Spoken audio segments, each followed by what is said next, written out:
Bom dia, quarto ano. Bom dia, família. Hoje, quarta-feira, dia 10 de novembro de 2021, a nossa aula inicia com língua portuguesa e depois nós temos a aula de história. Em língua portuguesa, nas páginas 258 e 259, nós temos um texto e nas páginas 260 e 261, a interpretação desse texto. O texto das duas páginas é um texto expositivo, é um texto de divulgação científica, né? O gênero dele é um texto expositivo, então vocês vão fazer a leitura desse texto. É um texto que retrata fazendo as pazes, né? É um texto que mostra como que os cangurus, né? Foi feita uma pesquisa, pesquisadores da Universidade de Pisa, na Itália. Vocês observam que tem essa informação aqui no texto. Eles fizeram uma pesquisa e viram como que os cangurus fazem as pazes. Então observe no texto que ele tem os nomes aqui científicos. Os cangurus de espécie Macropus rufogriseus, né? São nomes científicos dos cangurus, a raça dele, né? Foi observado no zoológico em Berlim, na Alemanha. Então, o texto científico, ele traz esses nomes, né? Ele traz toda uma informação sobre determinada espécie, determinado do que ele está retratando. Então, ele traz todas essas informações, né, sobre os fatos da realidade.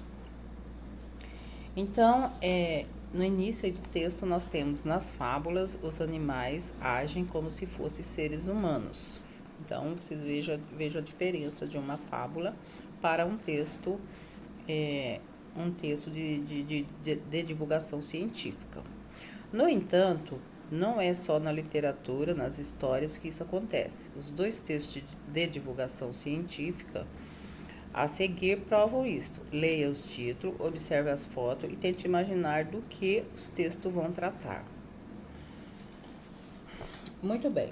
E os dois textos estão retratando, né, o comportamento desses animais. Então, os cangurus fazendo as pazes, é o texto dos cangurus.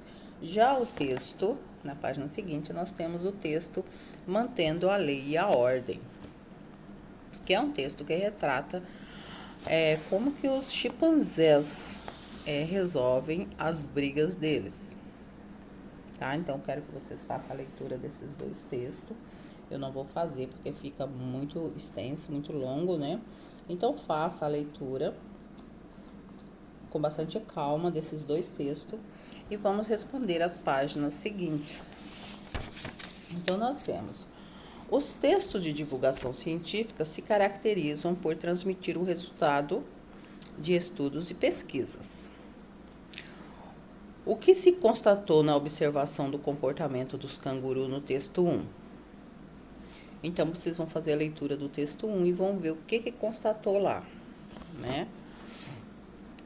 Constatou lá no texto do canguru, vocês vão observar que eles brigam, que eles levam apenas 2 minutos para se reconciliar depois de uma briga, e que essa reconciliação, né, é manifestada por demonstração de carinho. Então, é isso que vocês vão estar observando nesse texto, o texto 1, que é a briga dos cangurus. E o que se verificou na análise do comportamento dos chimpanzés no texto 2? Quando os chimpanzés brigam, a intervenção de um terceiro chimpanzé que separa essas brigas, só que ele não defende nenhum dos dois lados, né? A intenção dele é manter a paz no grupo. Então, esse terceiro chimpanzé, geralmente ele é um alfa, né? Um macho ou fêmea alfa, um líder do bando. Ele é um líder do bando. Então, ele faz essa separação dessas brigas, sem sem ficar de nenhum dos lados, né? É como se fossem os policiais aqui na nossa na nossa sociedade, né? Os policiais defendem qualquer tipo de briga, mas eles eles não ficam de lado nenhum, eles simplesmente defendem. Então, esse terceiro canguru, né? O que a gente observou aí é que na briga dos dois chimpanzés, o terceiro chega para separar, sem defender nenhum dos lados, e com a intenção de manter a paz no grupo. Certo? A atividade 2, o que você achou desse comportamento dos cangurus e desse comportamento do chimpanzé? Comente com os colegas e professor. Então, faça aí um pequeno relato do que você achou, né, desse comportamento desses animais, depois que você fazer a leitura do texto. Releia esse trecho que inicia o texto 1. Se você já brigou com alguém de quem gostava muito, provavelmente ficou bem ansioso para fazer logo as pazes, não foi?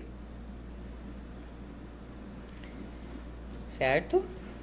A quem esse texto se dirige e por qual motivo ele foi escrito dessa forma? Marca a alternativa que considerar correta. Então, o trecho se dirige a quem lê esse texto de divulgação científica e foi escrito dessa forma, em tom de conversa com o leitor, para estabelecer uma aproximação com o leitor e despertar seu interesse pelo texto já desde o início, ou o trecho se dirige a uma pessoa com quem o autor estava conversando no momento de escrever esse texto de divulgação científica. Não houve nenhuma intencionalidade de escrevê-lo dessa forma, trata-se apenas da reprodução dessa conversa. Não, né? O texto, a alternativa correta é essa, porque ele se dirige a quem lê, né, esse texto de divulgação científica. Ele foi escrito dessa forma, em tom de conversa com o leitor, para estabelecer uma aproximação com o leitor e despertar seu interesse pelo texto. Geralmente, quem escreve, né, ele gera ele causa esse interesse em fazer com que o leitor leia o texto dele. Então, a resposta correta é essa daí. Vamos para outra página. Opa. Então, na página seguinte, a 261, no texto 2, afirma-se que apenas os líderes do grupo podem interferir nos conflitos entre os chimpanzés e apartar a briga. Na sua opinião, por que apenas os líderes podem desempenhar essa função? Então, aí é uma resposta pessoal que você vai dar a sua resposta, porque apenas os líderes podem desempenhar essa função. O que vocês acham dessa atitude, né, dos líderes dos chimpanzés, no caso dos chimpanzés? Mas na vida real, nós temos quem que faz essa função? Nós temos, quando estamos em casa, né, geralmente há um atrito ali na nossa casa, alguma briguinha de criança. Quem é o líder que faz essa reconciliação e que aparta essa briguinha, que faz com que as pessoas se entendam? Geralmente é o nosso pai, a nossa mãe, né? Já na sociedade, quando isso acontece, nós temos já nomeado na nossa cidade os policiais que são responsáveis de estar fazendo essa separação, de estar vindo interferir, de estar fazendo com que essa briga, né, se acabe. Então, na sua opinião, por que apenas os líderes podem desempenhar essa função? O que vocês acham? Por que só os líderes podem desempenhar essa função? Será que é por respeito aos líderes?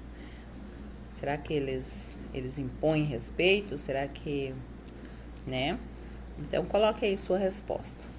Assim, nos textos de divulgação científica, pode haver o uso de termo científico. Que termo científico foi usado no texto 1? Então, voltando aqui no texto 1, que é aqui do canguru, que termo científico foi usado?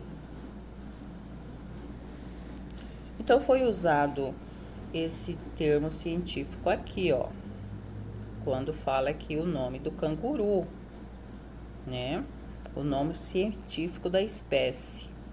Então, aqui, esse nome aqui vocês vão retirar e colocar lá na resposta, que é esse aqui, Macropus, não sei o que aqui, ó. Esse é o nome científico. Aí a letra B. E no texto 2? Então, vamos lá no texto 2 ver qual foi o nome científico usado. Foi o PAN. Onde que está, gente? Eu esqueci onde que está aqui no texto, mas é Pantoglodites. Pantoglodites é o nome científico usado para essa espécie de macaco, né? Essa espécie de chimpanzés. Vocês procuram aí no texto, agora no momento eu não estou encontrando, e vocês vão ver os nomes científicos que são usados nesses tipos de textos. Esses textos científico, né? Muito bem, vamos então para 6. A 6. Os textos de divulgação científica, para transmitir credibilidade, costumam apresentar depoimentos de pessoa envolvida no assunto. Qual é a especialista citada no texto 1 e qual a sua área? Então, no texto 1, nós temos lá uma especialista, que foi a Giade Cordon. Vamos ver se eu acho que é o nome dela.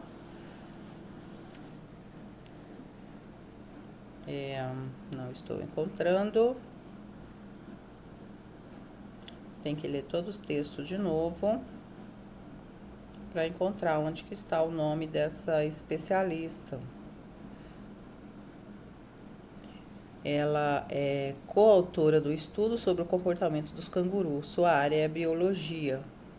Então, vocês vão encontrar aqui no texto, em algum lugar aqui, aonde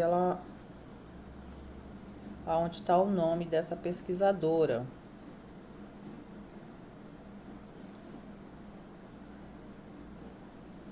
Tá bom?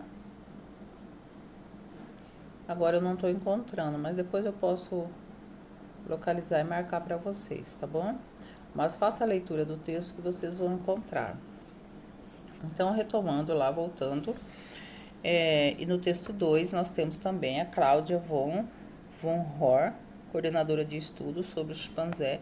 Sua área é a antropologia. Então, essas informações estão no texto e vocês vão colocar aí na resposta, tanto na A como na B. Muito bem, a atividade 7. Os dois textos de divulgação científica que você leu se caracterizam pela linguagem informal. Uma das características da linguagem informal é o uso de diminutivo. Que diminutivo é usado no texto 1 e no texto 2?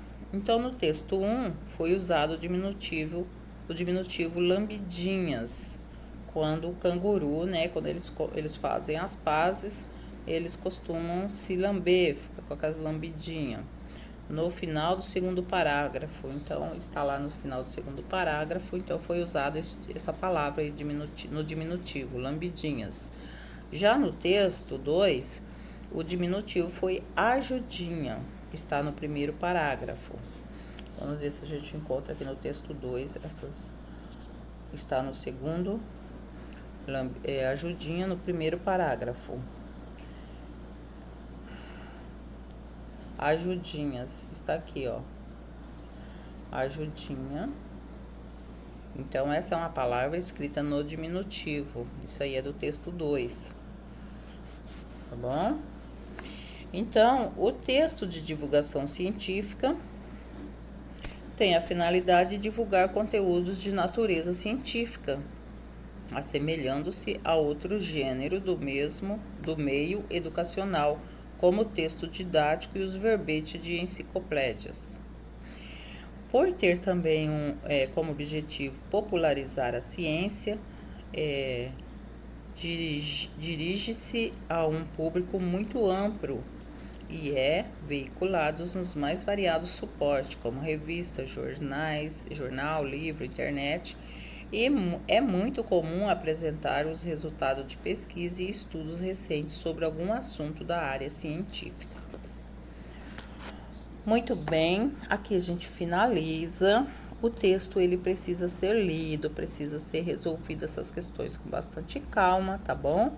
Qualquer dúvida, mande mensagem, estarei continuando o quarto ano na página 76 e 77 do livro de história. A nossa aula de hoje, o Brasil visto pelos holandeses. Leitura de imagens. Então, a vida cultural na cidade de Maurícia era intensa. Vocês lembram na aula anterior que a gente estudou a fundação da cidade de Maurícia, né? Nassau, ele mandou construir a cidade de Maurícia na ilha de Antônio Vaz, que é no rio Capibaribe, né? Lá no Pernambuco, é onde seria a capital holandesa no Brasil. Então, a gente estudou na aula passada toda essa modificação. Hoje já está totalmente diferente, a cidade de Maurícia já não é mais a cidade de Maurícia, ela tem o nome agora de Ilha Antônio Vaz, né, que era a antiga cidade de Maurícia. Então, no período, essa cidade o movimento dela era muito intensa. Para viver ali, Nassau trouxe muitos artistas, cientistas e pensadores. Eles tinham a missão de estudar e retratar a natureza tropical, bem como as pessoas e os costumes locais. Um desses artistas foi o pintor holandês Albert Clout. Ele viveu no Brasil de 637 a 644. Ele procurou registrar a fauna, né, os animais na época, e a flora, que tipo de vegetação, os tipos de vegetação que existiam aqui na época Brasil colônia, né? E a diversidade dos habitantes locais, os indígenas, os brancos, europeus e negros africanos, além, é claro, dos mestiços, né? Que é o resultado da mistura desses três grupos. Então, ele registrou aqui duas imagens, duas figuras femininas, né? A mulher tapuia, cerca de 1641, e também registrou a mulher mameluca, cerca de 1641 também. Então, mameluca era a mistura de índio e branco. Então, o índio casava com um branco e tinha os filhos deles. Era essa mistura, dava-se o nome de mameluco, né? Essa mistura, essa raça. Então, novas terras do continente americano despertavam nos europeus curiosidades e receio. Muitas das informações que chegavam à Europa derivavam de um imaginário fantástico. Assim, alguns exploradores promoveram missões cuja finalidade era pesquisar e conhecer as particularidades da colônia. Participavam dessas missões artistas e cientistas responsáveis por registrar a fauna e a flora, né? E também os tipos de seres humanos. Observe detalhadamente os elementos que a compõem, essas duas imagens. Então, vocês podem observar que essas imagens aqui nós temos a fauna, nós temos aqui um animal. Na página aí do livro, vocês podem observar que nós temos aqui um cachorro, né? Considerado um cão guará. Nós temos também aqui na outra imagem, nós temos aqui um porquinho da Índia, bem aqui no cantinho. A fauna, a flora, nós temos aqui uma árvore gigante com essas bases, né, bem grande, umas folhas aqui. Aqui nós temos um pé de caju, flores, tem até os frutos aqui. Então, ele registrou a fauna e a flora, né? O que elas estão fazendo? O que essas duas pessoas estão fazendo, né? Qual é o tipo de paisagem representada na obra? Em ambas as imagens, as mulheres foram retratadas sozinhas em uma paisagem tropical. Ele procurou pintar essas duas, né, essas duas imagens com uma riqueza de veracidade. Contudo, o imaginário europeu a respeito da colônia pode ser identificado nas duas obras. Na Mulher Tapuia, o símbolo desse imaginário pode ser percebido no cesto, que carrega partes do corpo humano, né? Aludindo à história do canibalismo. Observe que aqui nós temos um pé, aqui um braço. Então, se falava muito em canibalismo, né?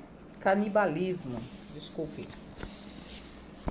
E já a mulher mameluca mostra uma figura feminina que se enquadra quase que totalmente em um ideal europeu de civilidade, exceto esse tornozelo, né?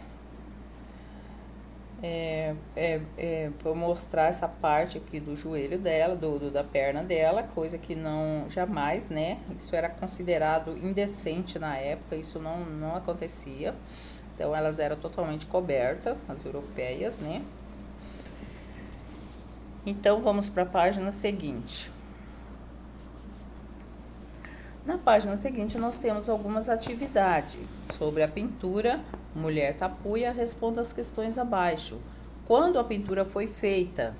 Então, voltando lá na pintura, observe que ela está bem no finalzinho ali. Ela foi feita em 1641. Né? Vocês vão responder aqui, ó.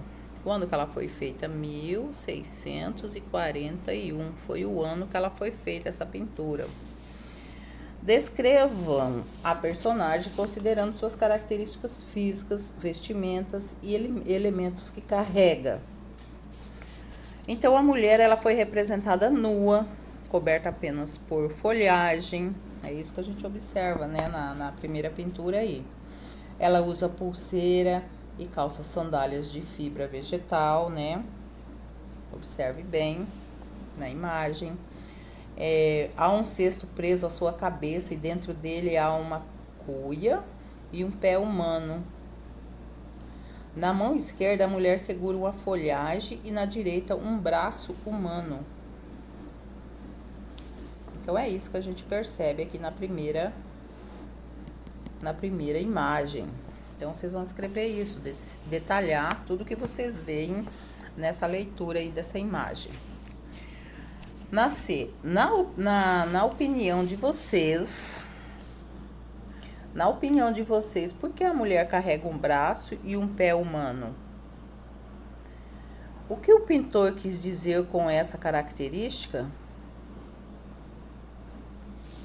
O que ele quis dizer com essa característica? Por que ela carrega esses pedaços humanos? Ele quis dizer que na época existia o canibalismo, né? Pessoas que comiam gente. Que houve uma época em que tinha tribos, né? Que capturavam seus inimigos e matavam, né? Capturavam seus inimigos, matavam e comiam a carne deles. Então, essa lenda, essa história, né? Ela foi mantida durante muitos e muitos anos, né? Não sei qual é a veracidade disso, mas os textos, eles mostram, né? Foi na cultura tupinambá, o ritual da antropofagia, que consistia em capturar o inimigo, né, em guerra e depois matá-lo e comer sua carne. Então, o artista ele registrou isso nessa imagem, né? O canibalismo, pessoas que comiam gente. Agora, observe a pintura Mulher Mameluca e responda as questões. Quando a pintura foi feita? No mesmo ano, né? Ela foi feita em 1641. Observe lá no final da imagem, que tá lá o ano que ela foi feita, 1641. E descreva a mulher representada, considerando suas características físicas, vestimenta e os elementos que carregam. Então, essa mulher mameluca aí, ela usa um vestido longo, branco, com mangas compridas e bufantes. Não é isso? A roupa dela? Ela usa flores no cabelo, colar, pulseiras, brincos e anel e está descalça. Na mão direita, a mulher carrega um cesto cheio de flores. Então, é isso que a gente vê nessa nessa representação aí desse artista, né? Nessa pintura dele. A letra C. Os mamelucos eram filhos de pais europeus e indígenas. Que elemento da pintura revelam características europeias e indígenas? Então, o elemento da pintura e o que caracteriza isso são o quê? O vestido branco e as joias remete à cultura europeia, né? A cor da pele da mulher e o fato dela estar descalça remete à cultura indígena. Então, a cor dela e por ela estar descalça remete à cultura indígena. Já a roupa, né, e os adereços dela aí, as joias, remetem à cultura europeia. Então é isso que vocês vão identificar aí nessa pintura. Vamos a C. A C não, A3, né? Note que o destaque dessas pinturas são os tipos humanos, mas Albert, né, o pintor, se preocupou também em mostrar a natureza tropical. Então, voltando aí na página, vocês vão ver a natureza, igual eu já comentei. Quais elementos da flora e da fauna podem ser identificados nas duas pinturas? Complete o quadro a seguir com essas informações. Então, na mulher tapuia, deixa eu voltar aqui na página, o que vocês vão completar aqui, ó. Vocês vão estar escrevendo aqui nesse espaço a fauna da mulher tapuia e a flora da mulher tapuia, a fauna da mulher mameluca e a flora da mulher mameluca. Muito bem, eu vou voltar aqui para a gente ver. Então, observe que a fauna da mulher tapuia é uma espécie de cão-guará, ele está bem aqui, ó. Vocês observar bem aí no livro de vocês, vocês vão ver esse cão-guará, né? O cachorro, ele tá bem aqui. Então, a fauna, vocês vão colocar isso aí, espécie de cão, é o cão-guará. E a flora, né? A flora se refere às plantações, às árvores. Então, vocês vão colocar lá árvore com vagem longa, né? Que seria essa semente aqui, esses frutos dela aqui, com vagem longa e arredondada, folhagem, flores e fruto. Então, é isso que a gente observa nessa primeira imagem aqui da mulher tapuia. Já na mulher mameluca, na fauna, vocês vão completar lá o que tem na fauna? O porquinho da Índia, aqui no cantinho, vocês observam, né? Porquinho da Índia. E já a flora, né? Que é o cajueiro, diversas folhagens, né? Aqui, ó. O cajueiro tá aqui, vocês podem observar aí o cajueiro. Diversas folhagens e flores, né? Aqui tem flores, ela carrega flores. Aqui tem flores. Então, é isso que vocês vão completar aí nessa atividade 3. Tudo bem? E aqui a gente finaliza a nossa aula de história.